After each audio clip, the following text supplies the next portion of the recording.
Assalamualaikum warahmatullahi wabarakatuh. Perkenalkan, saya Cynthia Umar Windiana dari Pendidikan Sejarah Universitas Pendidikan Indonesia. Pada kesempatan kali ini, saya akan memaparkan materi mengenai peristiwa Malari untuk memenuhi tugas mata kuliah Sejarah Orde Baru dan Reformasi. Peristiwa Malari merupakan peristiwa malapetaka 15 Januari 1974, merupakan titik tolak ketidakpuasan rakyat terhadap kebijakan pemerintah yang diwakili oleh para mahasiswa. Sebagai sebuah peristiwa politik yang mempromosikan negara antara Orde Baru dengan masyarakat, peristiwa Malari tentu saja tidak berdiri sendiri. Dalam kerangka ini terdapat beberapa teori mengenai peristiwa Malari. Teori yang pertama diungkapkan oleh para aktivis mahasiswa yang terlibat dalam peristiwa tersebut.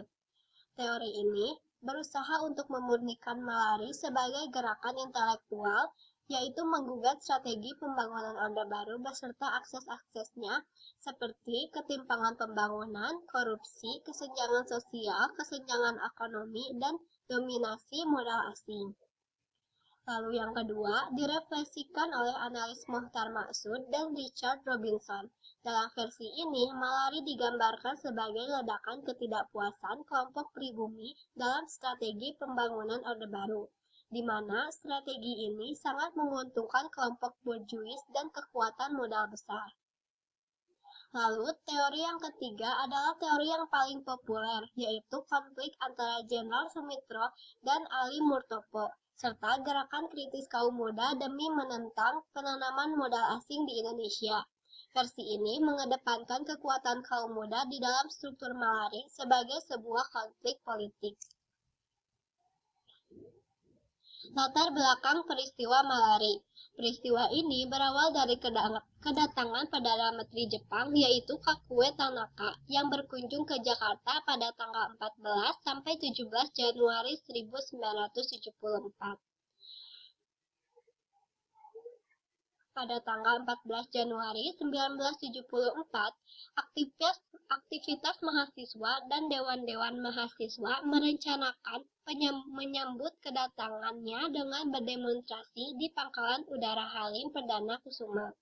Namun, karena dijaga dengan ketat, rombongan mahasiswa kemudian menerobos masuk Pangkalan Udara sehingga mengakibatkan kerusuhan yang sangat besar.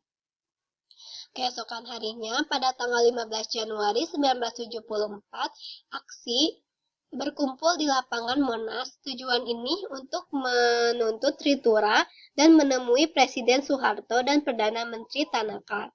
Tritura tersebut berisi bubarkan sistem asisten pribadi, penurunan harga, dan pemberantasan korupsi.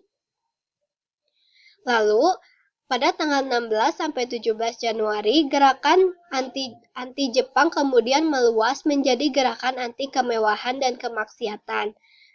Menurut berbagai sumber, dalam kerusuhan 15 sampai 17 Januari, 11 orang meninggal, 177 mengalami luka berat, 120 mengalami luka ringan, dan 755 orang ditahan. Akhir dari peristiwa Malari ini belum bisa dibuktikan siapa yang sebenarnya harus bertanggung jawab. Kebanyakan sumber-sumber tertulis menyatakan kalau Ali Murtopo merupakan dalang dari semua ini. Namun karena dia sudah tiada, maka tidak ada kepastian mengenai hal ini. Satu-satunya tokoh kunci yang menulis tentang peristiwa Malari hanyalah Jenderal Purnomo Sumitro dan Haliman Siregar. Selain itu, tidak ada pengulasan khusus mengenai peristiwa Malari ini. Lalu yang terakhir, dampak peristiwa Malari. Dampak yang ditimbulkan Malari ini menjadi semakin kompleks. Yang pertama, dari segi ekonomi, pemerintah semakin merapat pada Jepang dan negara barat lainnya dibandingkan dengan negara komunis. Yang kedua, dari segi politik, pemerintah semakin represif dan otoriter dalam menghadapi aksi massa.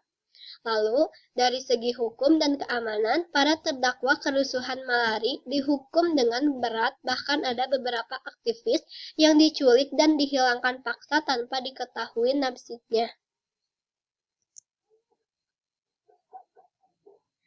Sekian materi yang dapat saya sampaikan. Mohon maaf apabila ada kesalahan. Wassalamualaikum warahmatullahi wabarakatuh.